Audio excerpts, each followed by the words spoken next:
Welcome back, my friends. My name's Gareth. This is Tech Check.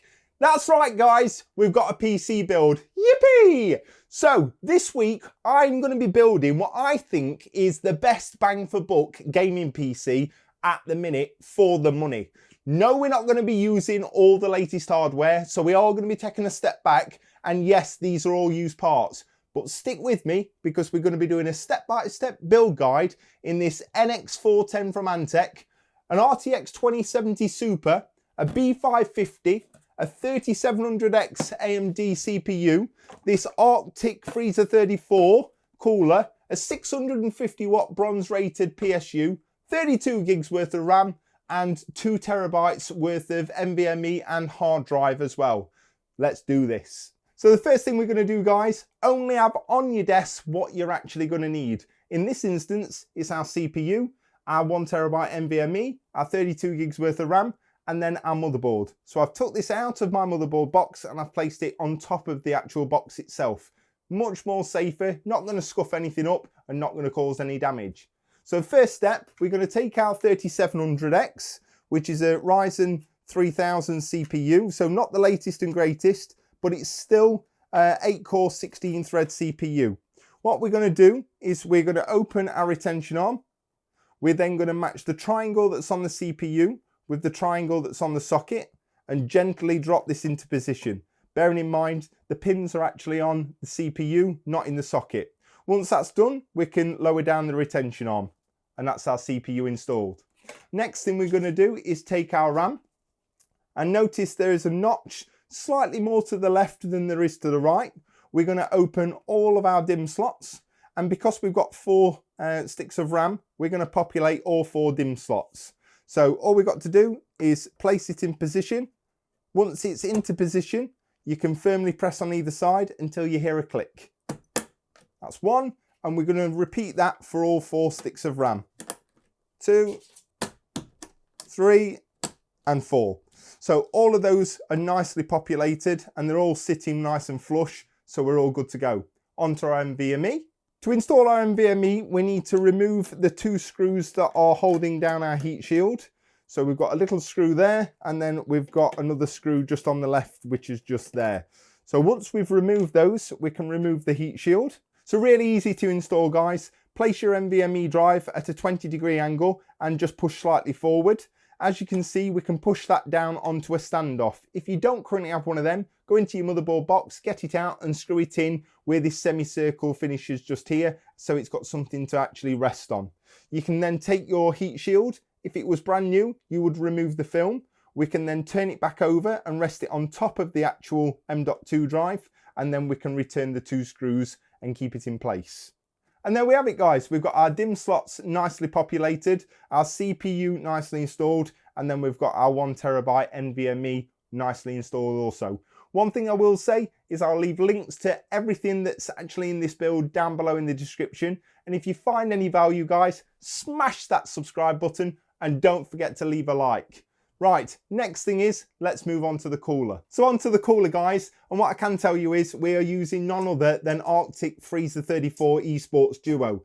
Fantastic tower design cooler here, comes with 2 fans and a really straightforward mechanism to install. If you're not a fan of the non-RGB fans, you can actually replace those if you're into that. But let's go ahead and install this. So we're going to take our back plate here. We're going to place it on top or below the motherboard, and then we're going to place our motherboard on top so that the 4 standoff screws are poking through. We're going to then take our pillars and we're then going to screw them in to each one of those. So now that we've got our pillars all in place, guys, we're going to take some Arctic MX4 thermal paste. We're going to put a dollop in the middle of this 3700X. Make sure we've got plenty on there. That'll be fine. There we go. And then all we're going to do, guys, taking our tower cooler, ensuring that we've got it orientated the correct way, and we're just going to place it on top of these 4 pillars. Pillars. There we go. And then all we've got to do is take each one of these thumb screws and put them on top of the pillars. And what I like to do, guys, is I just like to get all 4 of these put on first, and then once all 4 are on, I like to slightly tighten one corner and then the opposite corner so that that thermal paste spreads out nice and even. Now we're in a position, guys, where we've just got our two fans. Now, ordinarily, these wouldn't be connected together, but as you can see, we've got one 4-pin PWM here, and then we've got a tail which is just piggybacking off the back of that. So all we've got to do to run both of these fans off our CPU header is just push one into the other, and then all we need to do is connect this to our CPU fan header on our motherboard. Before we actually do that, guys, we need to actually attach our fans to our tower cooler. Now, the most important thing to take into consideration here is ensuring that this fan on this side is blowing air directly or pushing air through this side. What we don't want is the fan orientated on this side blowing air that way, because it's not going to work very good. We need to ensure that our fan is turned around like so, and what we want to ensure is the cables are coming out the back side so we can easily cable manage it. So essentially all we've got to do is line our fans up to the side and then pull these retention clips over, and it should nicely lock it into position. That's one. If they don't quite go in, just slightly move them. There we go. So that's that one in position. Again, I want the cable coming out of this way, and I want to ensure that our fan is blowing air this way as well. So we can pop that on there, and we can pull the clips to one side. I can't see that one. There we go, it's in. That one's nicely in, and last one, there we go. So what you can do then, guys, is once you know everything's nice and secure, it's a good way of picking up the motherboard without getting your hands all over it. So as we said previously, because we've daisy chained these all together, essentially we want to take our 4-pin PWM header, and all we want to do is attach it to our CPU fan header on our motherboard. And we can simply do that by lining it up and just pushing it on. We can tidy all these cables now or once it's inside the actual case, so you can just hide these cables behind the back of the actual cooler itself. And there we have it, guys. Our RAM, CPU, NVMe, and now our CPU cooler all installed. So let's go ahead, install our motherboard inside our case. So the case choice this week, guys, is this NX410 from Antec. Really nice little mid-tower gaming case. Looks quite pretty in white. It's got this lovely perforated front panel. Would look absolutely fantastic with some RGB fans up there. It's got this really cool, nice little feature to quickly access any internal components with this glass door on the side. It's got a full PSU shroud that runs the full length of the actual case. It's got some magnetic dust stoppers up there as well on the bottom of the actual case as well with the actual PSU. Yeah, overall, it's a nice little budget mid-tower case. The only thing that I would say is that there is no grommets or things like that. There's plenty of cutouts inside of this particular case, but you've obviously got to take into consideration, brand new, this is only about £60 here in the UK, but from an aesthetic point of view, it's really, really good. Let's get the motherboard installed. So before we put our motherboard in, make sure to grab your I/O shield. It goes at the back of your actual motherboard with all your inputs go. You don't want to install your motherboard and realise you've left this out because it looks a bit of an eyesore and you've got to take everything out. So make sure it's orientated the correct way, push it to the back of the case and firmly press it into place. We can move any excess wires out the way. We can pick up our motherboard via the tower cooler and lower it into position carefully onto the standoffs, like so, and then we can line it up with that I/O shield. Now that we've got our motherboard inside the case, we need to secure it down with the correct screws. So I'm going to go ahead and show you which screws to go ahead and use. It makes sure that there's making good contact with the grounding pins on the actual motherboard and make sure you've got no shorts. A magnetic screwdriver really comes in handy. So all we're looking to do, guys, is secure our motherboard down, utilising all 9 of these screws, ensuring that you're making firm contact with those grounding pads, and essentially once you've got all 9 in, you're good to go. So on to the actual PSU, guys. Really straightforward process this. This is an 80+ bronze certified XPG 650 watt pylon PSU. So what we're going to do is we're going to take our actual PSU. We want to ensure that our fan is facing downwards, so we're exhausting any warm air and it's pulling in any cool air from the bottom through this perforation down here. All we've got to do is slide it in from the side and then push it to the back. And then we're going to secure it in place, 1, 2, 3, 4, with 4 screws. I guess the only downside to this particular power supply is it's non-modular. And as you can see, we've got a whole plethora here of cables. So the good thing about this 410 case is that it's got a full length PSU shroud. So any excess wires or any wires that we're not going to be needing, we can shove into the basement, out of sight, out of mind. So let's actually run you through these particular cables that we're going to actually need, guys. So first of all, we've got our 8-pin PCIe cables here. Now, as you can see, each 8-pin has got a piggy tail coming off of it. Our 2070 Super requires 2 8-pins. Now, in a worst case scenario, you can just run 1 8-pin and you can use the piggy tail, not the end of the world. I like to run 2 individual 8-pins, just means you're going to get less potential problems and a cleaner power delivery. We're going to require 1 SATA connection for our actual hard drive, and then we're going to require 1 Molex connection to power our actual fans. We've also got 1 8-pin connection for our CPU, which is an EPS power cable, and then we've got the large one, which is our 24-pin. So all we've got to do now is push these through on the locations of these cutouts to then connect to the motherboard. We can move on to our front panel I/O. So what we've got here, guys, is a USB 2 connection, then a USB 3 connection. We've got our front panel I/O, such as our hard drive lights, power LED lights, and our power and reset button. And then last of all, we've got our HD audio. Again, we'll push those through on the correct cutouts, and I'll show you how to connect all of these different connections on the motherboard shortly. So we'll go ahead and install our hard drive, guys. And what we're going to do is we're going to place it just here. This is a miniature hard drive as well. It is 1 terabyte. So all we've got to do is undo this screw at the back, like so, push up this, and then all we've got to do is screw in our hard drive with the 4 actual screw holes here onto these 4 screws here. It's going to sit like that, and then make sure that you've got your data connections at the bottom down here, just like that. Once we've got all 4 screws in, we can then put it back into position and slide that downwards and replace that screw. We can go ahead and attach our SATA power,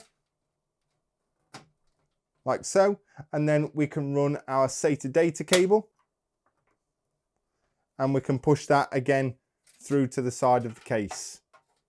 We can tidy up all the cables after, once we've made sure that we're happy with everything. For the fans, guys, really easy. The 2 fans, which are nicely daisy chained together at the front, we can then connect to the rear exhaust fan, and all we've got to do is connect these 2 together. Remember, it's powered by Molex, and this is the RGB connections here. Again, we can tidy the cables up afterwards.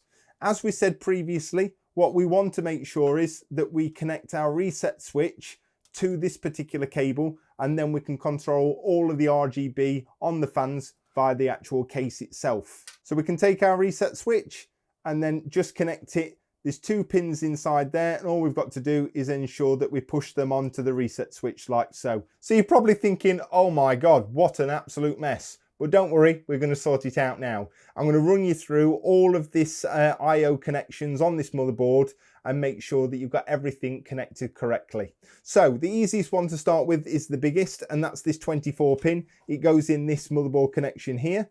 So all you got to do is press it down, and then you'll hear a click, and then you can push the excess through to the back of the case. So onto the actual SATA data cable for our hard drive, guys. Really straightforward. We've got 6 SATA ports which are here. The only thing to note here, if you do have an M.2 or an Nvme installed, then some of these SATA ports may be disabled. So if you start your computer up and it's not discoverable, then you just need to make sure that you change the port to a different one. Next cable is our USB 2 connection, and at the bottom here you've got 1 USB 2 here and then 1 USB 2 here. We just need to make sure the blank on the USB 2 matches with the blank which is in the bottom right hand corner on one of these USB 2 headers.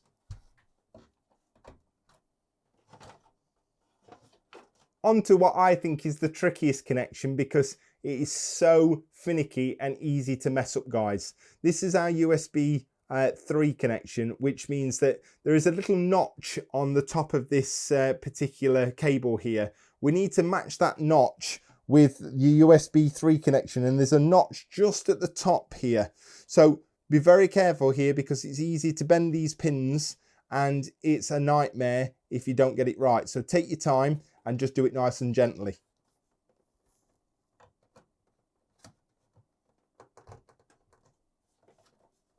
Next up is our HD audio, and that always goes in the bottom left hand corner of your motherboard, guys. Again, on this particular connection, there is a blank on the top row, second one in. Again, you've just got to match that with the HD audio or JUD1 in the bottom left hand corner. The last thing to note here, guys, is our front panel connectors. So we have our hard drive LED, power LED, and then we have our power switch. Remember, we don't have our reset switch because we're going to be utilizing that to change the RGB of these fans.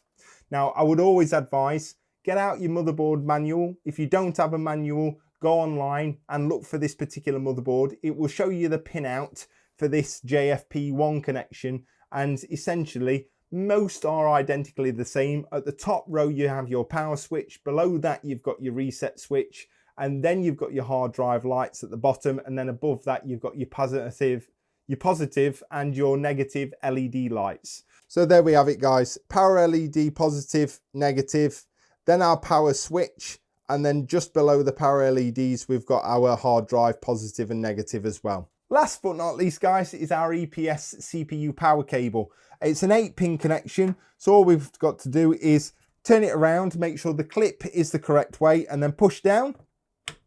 Nice little click and you're all in place. Now that we've got all our connections in place, guys, it's time to pull through all the excess cables and start zip tying them at the back. So once all that's said and done, guys, and you've spent a little bit of time cable managing it, and this has not took me too long, guys. It took me about 20 minutes. All we've done is run our EPS power cable up this side, our 24-pin up this side, and then all of our front panel I/O down the center. Try and use the channels. Use as many zip ties as you need to. Keep it nice and steady and nice and clean and tidy.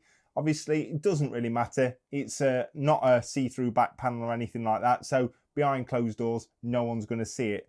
But the front side is the most important side. And as you can see here, apart from our two 8-pin PCIe cables, it's starting to look absolutely fantastic. So this black and white theme is going really well. The last thing to put in is our graphics card, and we'll do that now. So we'll take our graphics card, guys, and this is going to be a very tight fit, so just be ultra careful here. And once we've got it into position, we can give it a firm push and you should hear a click. There we go. So what we're going to do now is we're going to attach our two 8-pins onto our power connectors, and then we are going to firm this in place with the 2 screws to hold it in place. I like to get both screws into position, and then we can move our GPU where we want it, and then once we've got it, we can stop or eliminate as much sag. Now what we have got is we've got a GPU sag bracket here as well, which we are going to place underneath this to try and, well, take a little bit of weight off that graphics card and hopefully keep it a little bit straighter as well. We can now go ahead and attach our 8-pin power connectors. Now they're actually connected, guys, we can go ahead and tidy them up, and we're about ready for a test boot. And there we have it, guys. Absolutely stunning. This white and black 3700X with a 2070 Super. I think it looks absolutely fantastic. And this NX410 white case shows it off really, really nicely. And for me, this glass panel that opens for easy access inside looks absolutely fantastic. It really nicely closes. It's magnetic as well. So let's get some power hooked up and let's just make sure that everything works. Now, I do know that there's Windows that's already installed on this SSD or NVMe anyway, so we should go straight into Windows. Let's test it out. So we've reached that point, guys, where we pray to the PC gods that everything's wired up correctly. Let's turn some power on. Let's press that power button. Come on, we've got RGB galore. So I can see the front two fans working, the rear fan. We've got the Arctic Duo working, and the GPU and RAM is all lit up. I can see that this is probably going to go through to Windows as well, which is absolutely fantastic news. Guys, all the parts for this will be linked down in the description below, but this is an absolutely fantastic build for people that's looking to high refresh rate on 1080p or 100 plus FPS on 1440p. Fantastic with those 8 cores if you're looking to game and stream, or if you're looking to do some content creation, video editing, etc, etc. Yes, it's not the latest and greatest hardware, but it's absolutely great value for money and very capable, even of today's standards as well. All the parts will be linked down in the description below. If you've enjoyed the video, smash that subscriber button. Don't forget to leave a massive thumbs up, guys. I want to say thank you to all the recent subscribers. And if you've not done it already, press that subscribe button. I wish you all the very best. Thanking you. Take care.